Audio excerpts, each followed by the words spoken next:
hope that you can hear me, see me. I hope that you can see the slides that we have.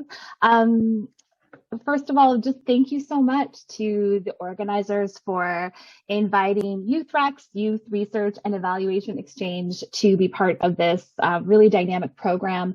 We're really excited to share space with you all today. My name is Katie Rogers. I'm the Knowledge Exchange Director at YouthREX. As you know, our workshop is titled Asking About Gender, Strategies for Inclusion and Innovation. We know that the way that we ask about gender is important. Every one of us wants to be acknowledged for who we are, to be respected, and to be referred to accurately and appropriately. And at YouthREX, we support youth workers in the design, development, and evaluation of their programs. And often youth workers collect demographic information about their program participants, whether on intake forms or through evaluation surveys. And this can include the use of gender menus.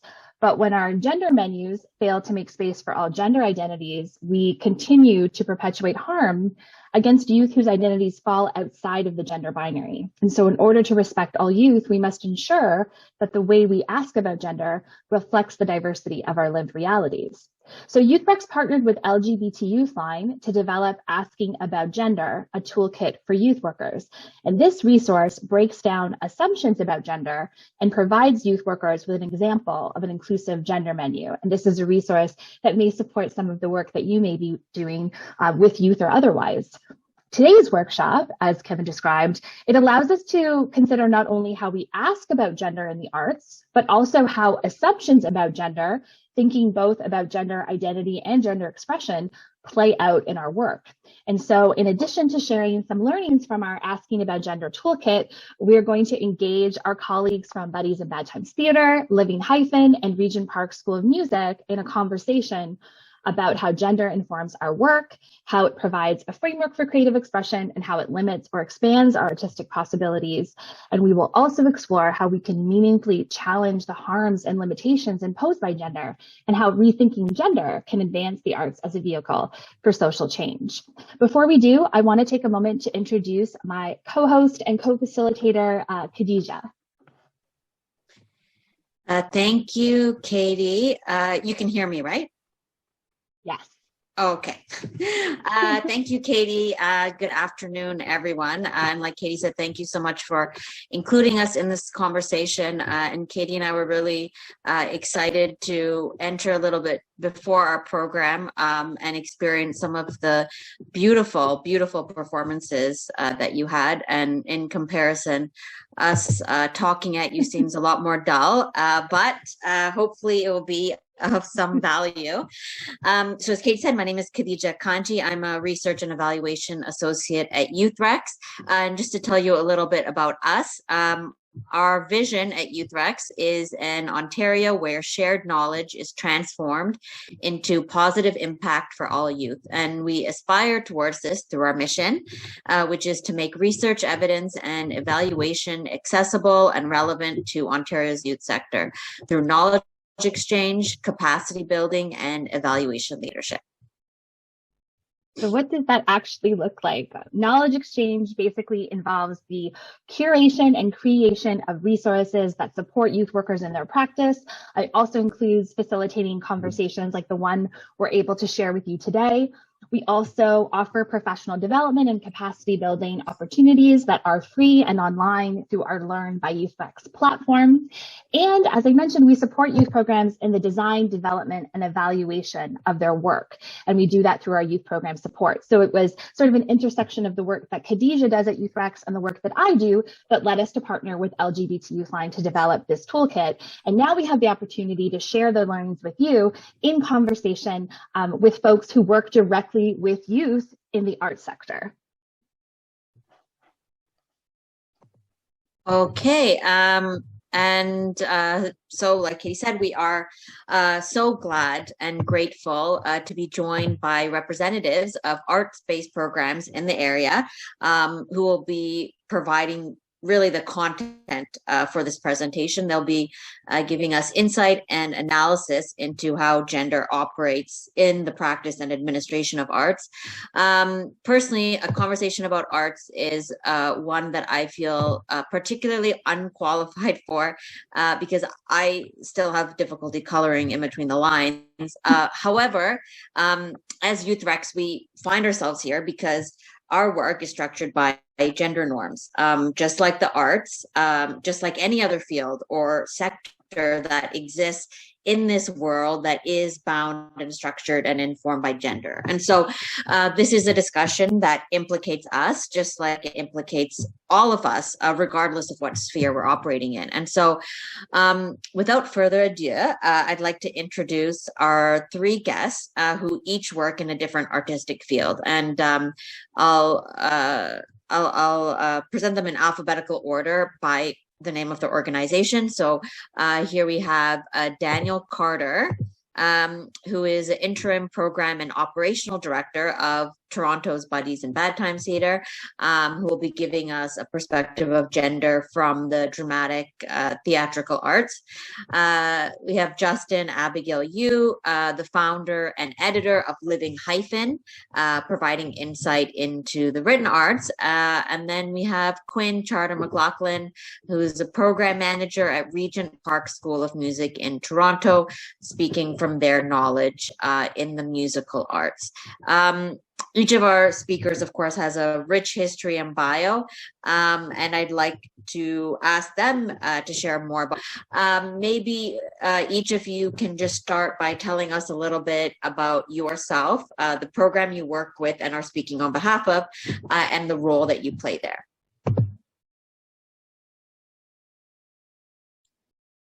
I'll pick up with the time. Oh, sorry, I should probably... Yes, please, Daniel, go ahead. Hi, I'm Daniel Carter, he, him. I'm the interim director of operations and programming at Buddies in Bad Times Theatre. We're the largest and longest running queer theatre in the world. What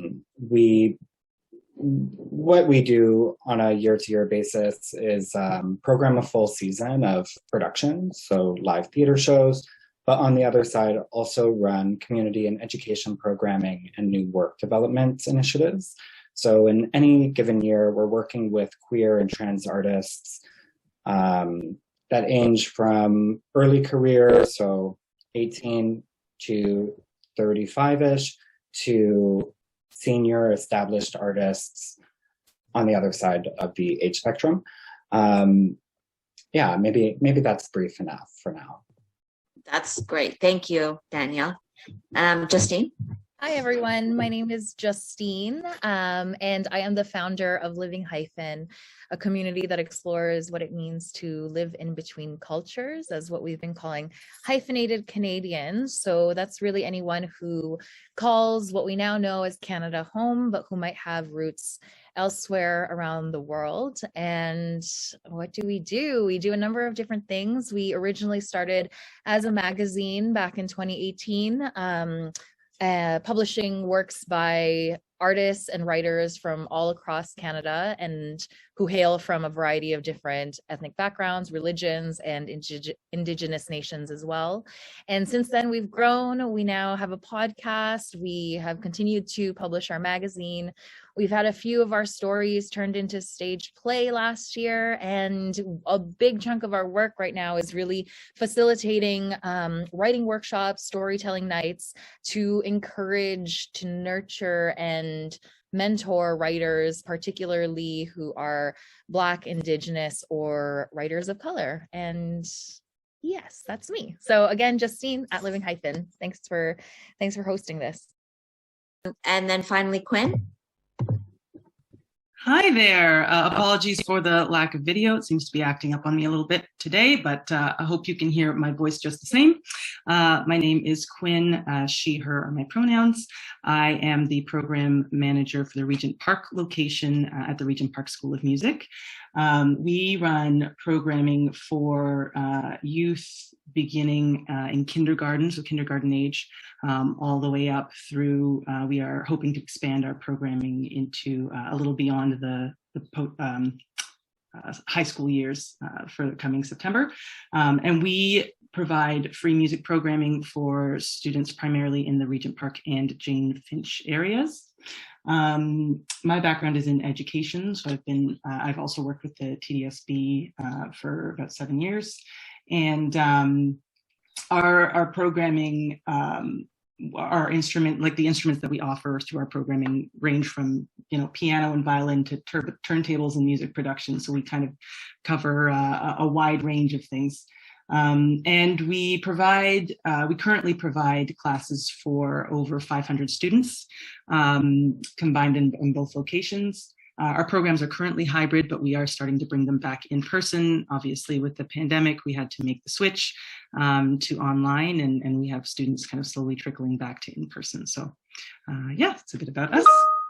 When Khadija and I were sort of working with our colleagues to kind of curate this conversation, we were surprised to find that there was some resistance and hesitation among some folks who we reached out to have this conversation about gender. There was a sense that folks might not have had the lived experience, or that the gender wasn't core to their work in a particular way, or perhaps there was some concern about getting things right versus getting things wrong. And I'm just wondering if maybe you can each speak to hesitations or resistance that you may have faced in your careers with respect to talking about gender. And maybe we'll go the other way, and we'll start with Quinn, and then Justine and Daniel, if you have anything to share. Sure, thanks. Yeah, I was trying to think in terms of more specifically with this position at the Regent Park School of Music. We haven't necessarily run into hesitations, but I think a lack of general awareness in terms of anytime we've kind of begun conversations, for instance, around pronouns, and why we want to make sure that we're using them and promoting them even within our online spaces when it comes to even writing your name to start a class. But I think in terms of the faculty that we've built, the information is received quite positively. I think we are really fortunate to have a group of incredible musicians who work all around the world now. It was primarily out of Toronto when we were in person, but since the pandemic, we've had a lot of our faculty move to spaces all around the world, who are really interested in having more open conversations. And I think just having the space to be able to do that, but also having the guidance to kind of know where to start is what we're working on right now with our faculty. I don't know if Justine or Daniel, if you had anything else you wanted to add on that, any hesitation or any resistance that you may have faced, not necessarily in the work you're doing now, but in the past, or whether formally or informally. Yeah, I could speak to it a bit. I think, being a queer mandated theater company, I think sex and gender are just constantly pervasive topics, and that's just what we're sort of surrounded by on a day-to-day basis. But I think once we start adding in different intersections of identity, we've ran a few intergenerational programs, so bringing in youth between 16 to 29 and like 55 plus in terms of elders. That's where a lot of really interesting conversations around gender start to happen. I think the language is just sort of changing day to day, and so often, and folks are learning about themselves on a day-to-day basis, and having really open conversations that are honest and authentic, I think has really opened up ideas around gender. And that's not to imply that that understandings of gender is a generational divide thing. But I think there's just a lot more language that exists now that is being utilized, and not everyone has the same access to that language. And so when we take the time to actually share this knowledge in an open, honest setting, a lot of discoveries happen.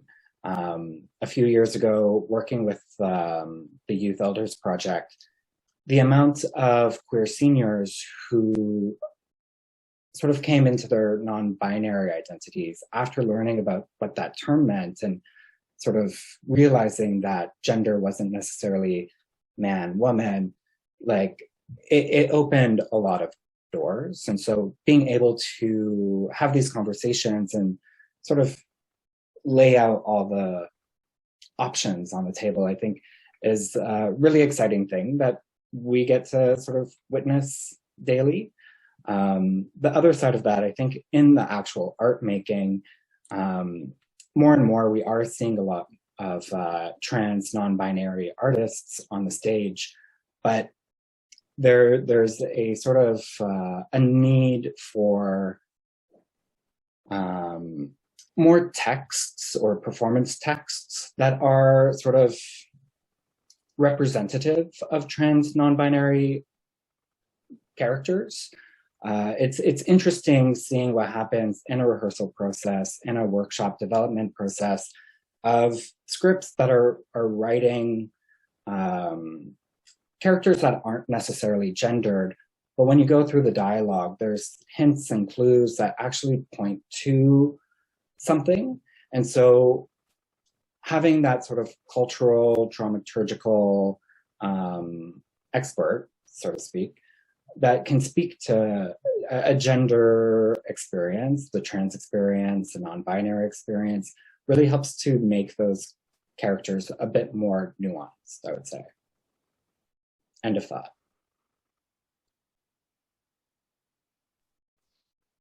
Yeah, so for Living Hyphen's work, what I would say is the greatest resistance that we've encountered or that I have seen is really through, I guess, maybe the communities so the communities that we work with that, that make up our storytellers are racialized, predominantly racialized, of different ethnic backgrounds. And I think that where the complexity comes in around gender is looking at it at this intersection of race and gender. And I know I'll speak just to my own personal experience. I don't want to speak for other communities here. I'm Filipina. I am, originally from the Philippines. I was born there, moved to Canada when I was just 4 years old. Very, very patriarchal society, very predominantly Catholic country. And, a lot of that has continued on or has been passed down in the diaspora. And I know that there are a lot of folks who are part of our community, and again, just speaking to the Filipino community, who struggle with gender, who struggle with identity, with sexuality, and speaking to that in their stories. And, to be transparent, I am a cis straight woman. And so I don't identify as queer as queer. And I have not had to navigate those conversations with my own family, but I have family, friends, people who are in the Living Hyphen community where this is a really difficult conversation to have. And so even trying to create this work is so hard, because if it's going to be published, if it's going to be, what's the published equivalent of podcast? If it's shown on a podcast or recorded, maybe that's the word, on a podcast, there are fears that their family, their community are going to find out. And it's not something that we really talk about in our community. It's starting, especially as there are, younger Filipinos, Filipinas, Filipinx who are pushing the conversation. But for a lot of our elders, and again, this is not to say that it is a generational thing, but a part of it is, especially if they grew up in the Philippines, they were socialized in a very specific way. And so that is something that I am finding. And I know that it's similar in other ethnic communities where, when you add the layer of race and religion into this conversation, it just becomes so much more nuanced, complex, and difficult. And so, yeah, that's where we're seeing a lot of that tension. And we're very fortunate and yeah, in that we have had contributors share their stories in our magazine that explore these themes, and I love it, and I'm so grateful, and I hope we can keep publishing this, because I know that the more that we're having these conversations and other folks see it, that it opens the door like so much wider to have these complicated conversations around gender, race, religion, sexuality. Thank you, all three of you, for getting our conversation off to such a rich start. All of you sort of already brought in, I guess, at the level of the work you do on a sort of systemic level, about how the way that gender is received and constructed interacts differently depending on other different identity variables, like our age or our ethnicity or our region of birth or our religion.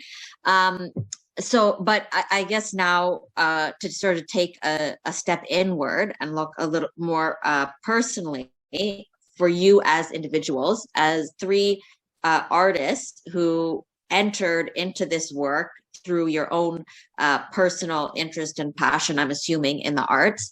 The arts isn't like program evaluation, where which is what I do, where one day you wake up and suddenly you're a program evaluator. Normally, people who are in the arts come at it from some kind of personal motivation or inspiration that is often lifelong. So would the three of you each be able to speak to the role that gender has played in informing, inspiring, directing, shaping your own artistic practice, whether or not that's something that you had considered from the beginning of your artistic days, or whether it's something that you came to a bit more recently? What role does gender and its norms, or the violation of its norms, play in your own artistic practice? And so let's, I guess, maybe mix things up, and let's start with Daniel. I don't know. I'm losing track of the order, but Daniel, if you want to go ahead. Yeah, it's an interesting question. I feel as though within my arts practice, I'm more in a producing realm. So maybe I'll speak to that. But I think sort of working more and more with folks who are sort of on their own gender journey. I think that's really informed how I've developed a producing practice. You know, I've worked a lot with queer youth who are just entering the theater industry, working a lot with trans and queer artists. And so I think sort of going through the administrative process of what it means to take a play from the page and move it to the stage, like really looking at these processes, at these spaces, both digital, virtual, whatnot, and looking at it through a lens of gender and of various experiences. I mean, I think it's like such a boring answer that I'm giving, but like something as simple as looking at the dressing rooms, changing rooms, bathrooms, looking at how you're making payments to folks, if you're doing e-transfers, direct deposits, if you need bank information. There's so many opportunities for harm that could arise from these very day-to-day things, that sort of walking through it with someone who has a lived experience, who can speak to a day-to-day experience, really shows like,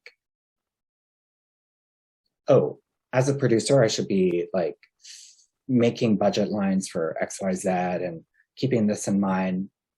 to ensure that the safety of the artist from leaving their house, their apartment, to arriving to the theater, to their experience in the theater, to going back to their apartment, that there's no sort of opportunity for harm, or there's less opportunity for harm to arise. And like my role in that as producer, like really putting that safety at the top of the list.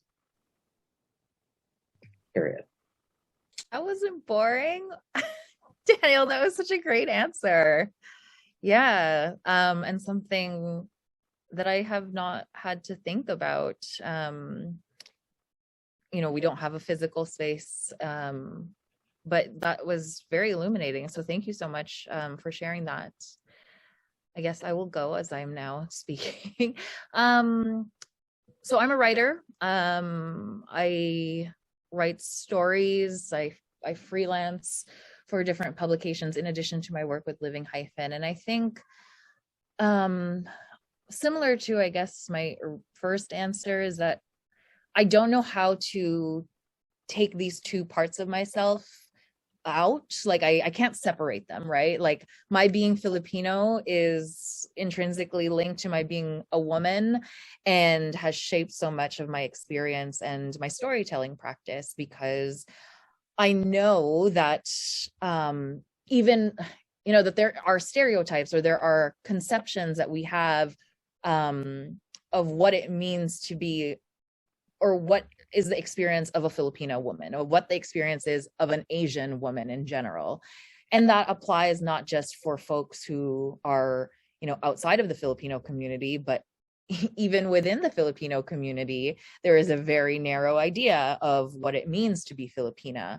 And so much of my writing, well, I should say a lot of my experience diverges from what that idea of what a Filipino woman is supposed to be like.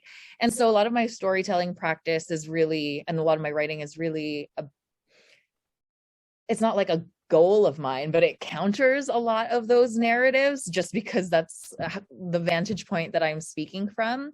And so that's how it affects my artistic practice. And that translates, or that trickles up, whatever's the opposite of trickling down, what's the word? I don't have words today, into my practice as an editor, as a curator, knowing, I guess, how both my race and my gender and sexuality are all merged together, and how I've worked a lot in my life to kind of counter those narratives and to complicate those narratives. I seek out those stories as well, you know, in the kinds of stories that we publish in the magazine, in the podcast. Are we sharing stories that are different, that are nuanced, diverse, and complex, and that, like I said, just really complicate the narrative of what it means to be, you know, all the different variations of gender and ethnic backgrounds? So I think that for me, yeah, that's my answer. I thank you both, Justine and Daniel. Those were incredible answers. And I think the biggest thing that I latched onto kind of between both was that piece of safety that Daniel, you first brought up. I am, you know, a cisgendered woman. And so a lot of, as a performer in Toronto, a lot of the opportunities that I've had have been very clearly gendered. And it's just kind of been a part of what it means to kind of be a performer. Because I think, you know, within society, we really like to categorize and make clear definitions about what things are. And so, you know, I've been there. A lot of the things that I've been a part of have been very gendered, and there's a particular group that I've been a part of for a very long time, and we've upheld the gender binary without thinking about it a lot. I think we've questioned every once in a while. We question it. We kind of, we're just a little, oh yeah, we got to wear a dress, whatever. And we'll kind of mutter and then we'll move on.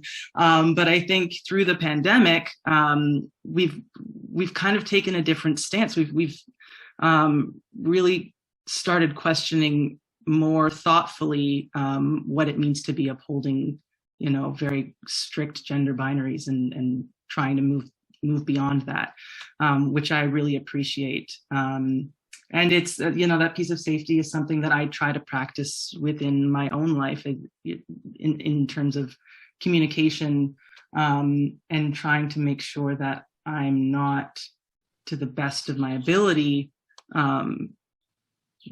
causing others discomfort. And I think, a big part of that for me is just being mindful of language, of interactions, and how it's all perceived. I don't know if that's making sense, but hopefully some of what I'm trying to say is coming across. No, absolutely. I think something that you've all touched on in your own ways is the idea of needing to make space for expansiveness around identity. We recognize that identity is, often fluid, and that there are as many gender identities as there are people. And so when we began to work with LGBT Youthline in developing this toolkit for youth workers, we were thinking about how narrow a typical gender menu is. It may have the options, male, female, trans, other, and that might be it. And so we started there and started thinking about what an inclusive gender menu would look like. And one of the features of an inclusive gender menu is actually allowing a young person to write in how they identify, and allowing them to select multiple identities from among the menu of identities that we suggest. And I think what might be helpful is for Khadija and I just to take a little time now to share some of the assumptions that are in this toolkit that we created. We, again, are starting from the place of a gender menu, but of course we know that these are assumptions that play out in so many different ways in all of our lives. And so I think we'll take a few moments to do that, and then we'll invite our guests to share their reflections and also how they may see these assumptions play out in their work with youth. So I'm going to share my screen once again, and there are 5 assumptions that we unpack, and we'll do that with you all now, and then there'll be time for us to discuss. Of course, we have assumption number 1, and I think, Daniel, you were speaking to this as well, this idea that gender is the same as sex. So of course, the problem here is that male and female are often conflated with gender because of our convention for assigning gender to people based on visible anatomy at birth. But sex is also not a binary. People exist between the 2 binary poles of male and female. And gender is a socially produced or sustained set of behaviors, performances, and roles that are actually unrelated to our biology. And so conflating the 2 is not only inaccurate, but it undermines the personhood of those without a socially validated alignment between their gender and sex. And namely, that would be two-spirit, trans, intersex, and gender non-conforming people.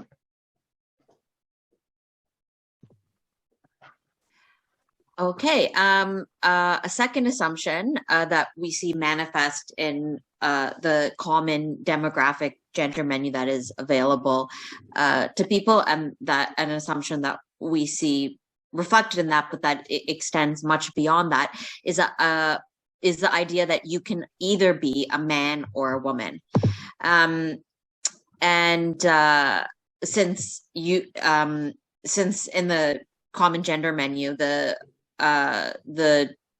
two gender options are man or woman, or male or female, and gender non-binary and non-conforming are not included. Of course, we know that this is not accurate. Firstly, as Katie said, biological sex is also not a two-option binary, since many of us exist somewhere along the male-female spectrum rather than on either pole of it. But secondly, regardless of how biological sex operates, gender is socially constructed. And this means that nothing about gender is static, innate, immutable, or predetermined. And it also means that gender norms and rules are exactly only as real as we make them.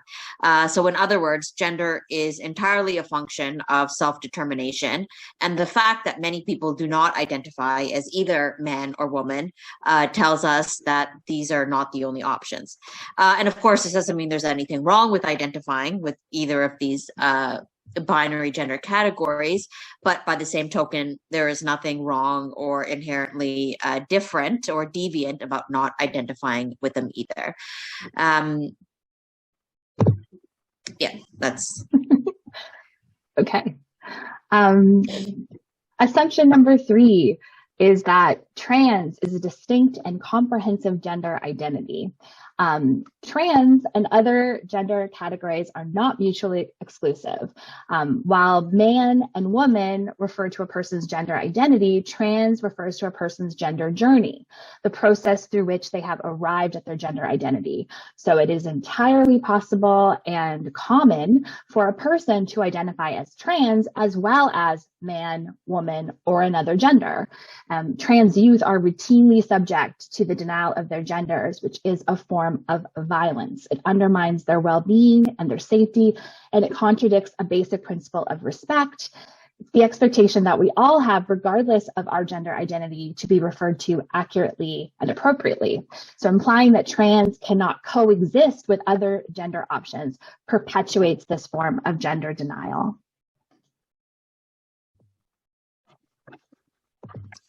okay. And assumption number 4 that we address is the idea that to be cis is to be normal, in quotes. So for those who don't know, a cis person is defined as the opposite in a binary sense of a trans person, in that cis is used to describe someone who identifies with the gender and or sex that was assigned to them at birth. In the gender menu that we unpack in our toolkit, that gender menu perpetuates the idea that to be cis is normal, because in there, trans is usually listed as a gender option, but cis is not. And this is because cis is a privileged status, and one way that privilege manifests is, and maybe ironically, but one way that privilege manifests is through invisibility. The invisibility of cisness shows up in all areas of life. So, for example, the fact that I felt compelled to give a definition for cis, but I wouldn't for trans, is because most of us know what trans means, but fewer know what cis means. And this isn't because of individual ignorance, but because of systemic invisibilization. When something is designated as the norm or as the default, we collectively fail to notice it. Another example of cis being invisible is the fact that trans people are expected to come out about their gender, while cis people never have to. And so when we fail to include cis in the gender menu, or when in other ways we perpetuate the idea that cis is normal, we are participating in making cis the invisible default status, and thus reaffirming that cis is normal and that to be trans or anything other than cis is different. And this facet of cisness, it harms, of course, people who are not cis, like trans, two-spirit, non-binary, non-conforming people, but it actually also harms all of us, even those of us who do identify as cis, because when we are constantly reinstating what it is to be normal, we are continuing to make gender normativity the default, and thus making it harder for all of us to express ourselves beyond the expectations or norms of the sex gender binary. And finally, Assumption number 5, that Western sex and gender frameworks are neutral and adequate. The problem specifically that we're identifying here is failing to consider two-spirit as a gender option. We know that Western frameworks of sex and gender are not universal, and that humans across time and space have had a multitude of ways for conceptualizing of and engaging with sex and gender. A tactic or an effect of colonialism and imperialism has been the imposition of Western ways of knowing and being onto subjugated populations. And one of the foundational tasks of the Canadian settler colonial project was the disciplining of Indigenous gender and sexual practices, which did not conform to European standards of heterosexuality, cis-binary gender, and monogamy.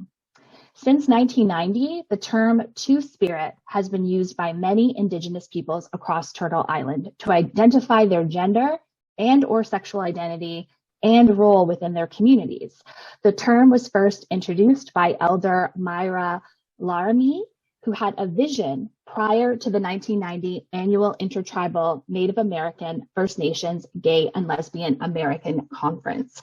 And it's important to note that being two-spirit is a fluid identity, and that individuals, communities, and nations may have their own understandings, teachings, and language. But failing to include two-spirit in the gender menu or in any conceptions of variety of gender identities that exist, it's an act of colonial erasure, and it sustains the authority of Western sex and gender frameworks, while also failing to acknowledge the sovereignty of Indigenous communities in defining their own personhood and relationality. Okay, so with that mighty preamble, we'd like to turn it over to our artist. So, you know, as Katie had explained, the assumptions that we are unpacking as problematic and reflective of normative gender, the assumptions that we are unpacking are inspired by our understanding of a demographic gender menu as being inherently limited.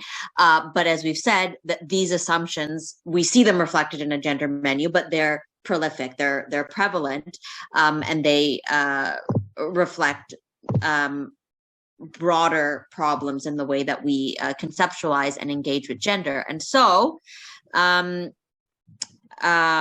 for our artists here, in both your artistic discipline and in the administration of your arts program, and I think Daniel has brought more to my attention the fact that in a lot of ways it's impossible to separate the administration from the actual discipline because they are inherently intertwined. But if we are going to consider them binary, even though the whole point of this conversation is to destroy binaries, but if we're looking at that way, in both your artistic discipline and in the administration of your arts program, do you witness these 5 assumptions about gender playing out? If so, how? Or are there other problematic features of gender that we haven't described that you do witness in your work? And maybe we can start with Quinn this time. Absolutely. Yeah. I mean, yes, we see all of these assumptions all the time. I can say from our perspective at RPSM, one of the things my colleague Vanessa Chase, who works at our Jane Finch location, really was really trying to get it moved ahead, and she ended up actually getting it removed from our programming. Was when you register for a program, you have to choose either male or female, and those were the 2 options that we had. And we had them because they were just built into the system that we had implemented for registration for our programming. And so we actually had to go to the the software that we use, the company that we use, and say, hey, is there any way that we can either add things or subtract things? And I can't even remember how this conversation went, because I know that she ended up spending a lot of time on it. I think we ended up just being able to remove it altogether. But, you know, it's something as seemingly simple to us as just being able to click it and move on with the registration, is something that ends up perpetuating that norm in a really harmful way. And because we work with young people, like I said, we work with, students as young as kindergarten. When we have something like a male-female checkbox for a registration process, we are instilling in them that binary from such a young age instead of trying to challenge it like we're trying to do with this conversation, right? So, yeah, I mean, the gender binary is so insidious. I know trans people who specifically have to, have their identity, but also an identity that's on the binary because people they misgender them all the time anyway. So, yeah, I wish I had more ways to counter some of those issues, but yeah, those are some of the things that I notice. Thank you, Quinn. And yeah, I think what you've described there is so important in terms of not inculcating our young people into the gender binary, or making space beyond it. Justine or Daniel, did you want to jump in?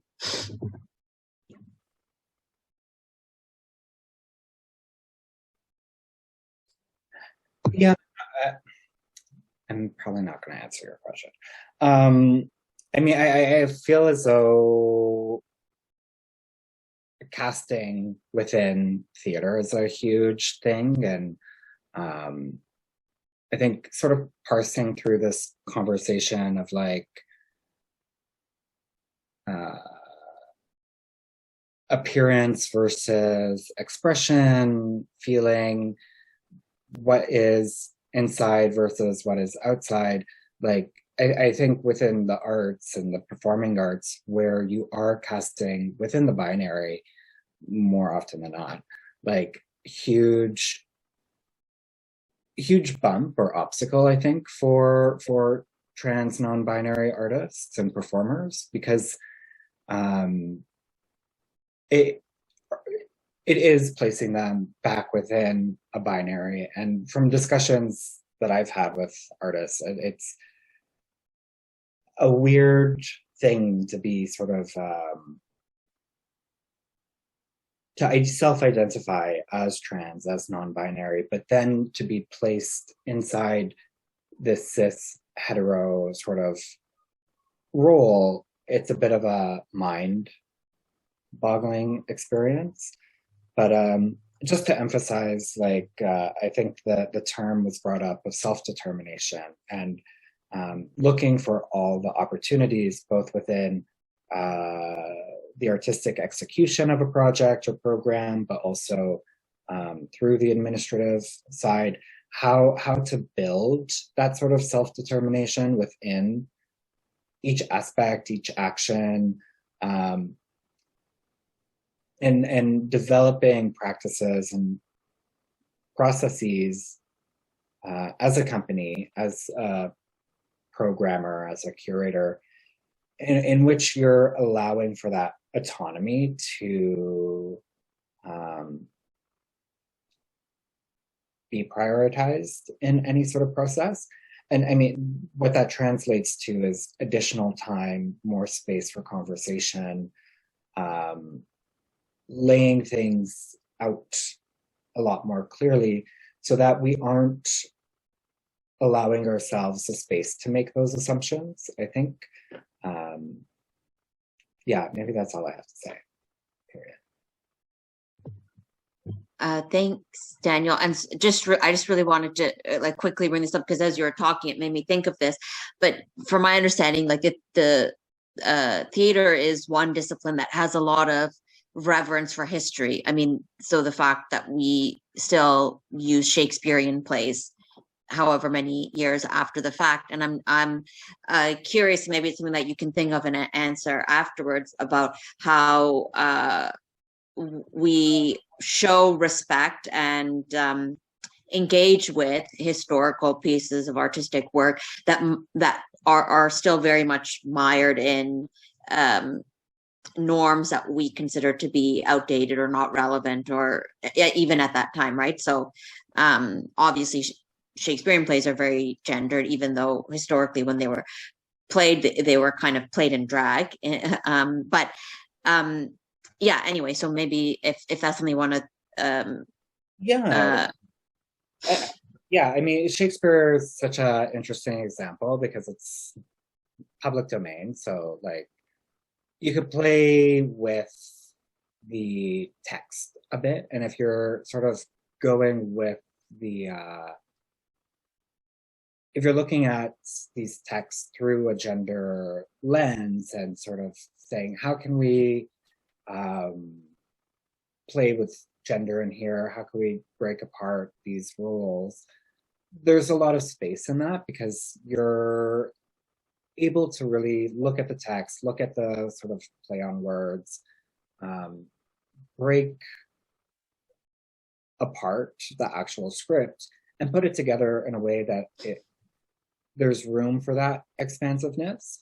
I think when you're working with new work and bringing in artists who are trans, non-binary, whatever, I think there needs to be conversation and sort of an allowance from both the playwrights and the performer of like, how do we want to collaborate here from perhaps it's a lived experience point of view that the performer has, whereas the playwright might be writing a trans character into the script, but not having a trans experience. And so I think there needs to be a bit more openness in terms of how these works are developed, and a bit more elbow room just to make those changes. Right. That's really interesting. Thank you, Daniel. And Justine? I don't know if I'll answer the question correctly, or I'm going to just answer something. Basically, just say whatever you want. Yeah, I'm just going to talk. It'll be good. We know. But I guess one of the things that jumped out at me is one of my first responses about the menu. That's something from like the administrative aspect of the work that Living Hyphen does. When we have people contribute a story or share a story, we have them fill out a form that says, what are their quote unquote hyphens? How do they identify from, like a race, ethnicity point of view? What part of Canada are you from? All of that, more for like logistics and data gathering purposes and whatnot. And for the question of gender, it's one that like I built out this form, and one that I struggled with because I hate those options, like they're so limiting. And so one of the things that we have done is I left it blank, or not blank, but like an open form for them to just fill out in a way that makes sense to them, as opposed to a multiple choice answer that they must select one, because I don't know. And there are so many, like we mentioned, gender is fluid and people identify in so many different ways. And so I really, we want you, our contributors, our storytellers, to have the autonomy to say how they identify. And so from that administrative perspective, that's one way we've tried to really open up that conversation, or open up the possibilities of what people can answer for us. And then I don't know how else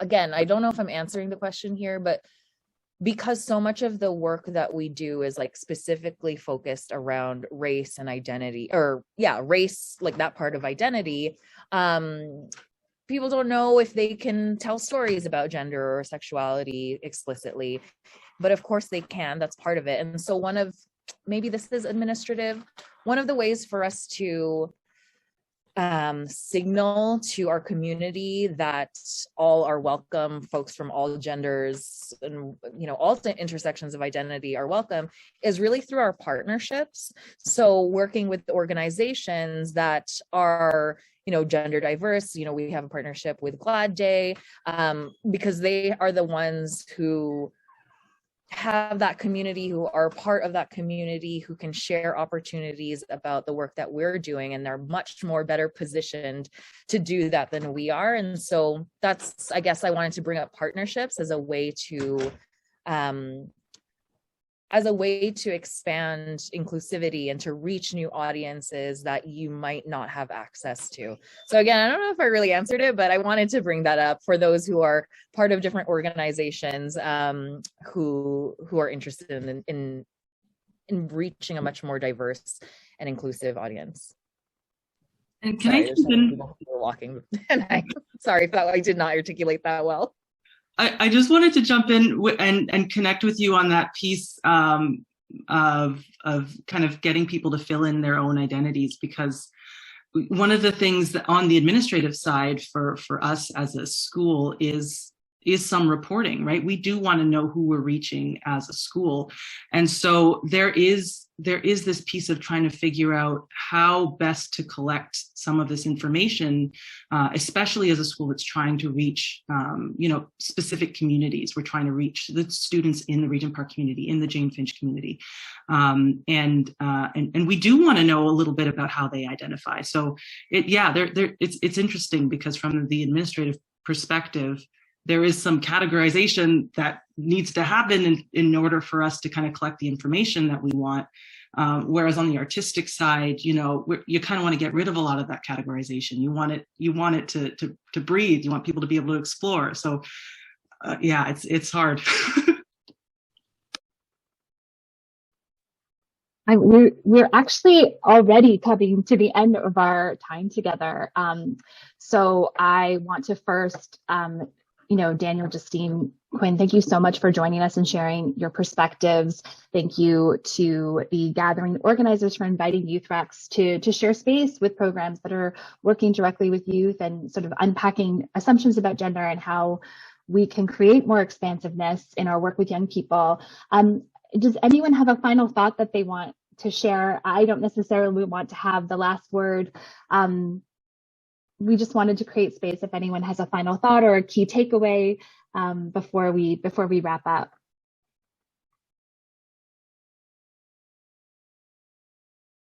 We've shared the websites for these programs that joined us today, and if you are watching and want to get in touch, please do. Thank you so much for this opportunity. I wish that we had more time to talk. We had so many more questions that we could have engaged in today. So thank you. Thank you to everyone for being with us and sharing this space. And we hope that you'll keep in touch and that this is just the beginning of conversations that we can have in spaces like this around gender and our work with young people. So thank you.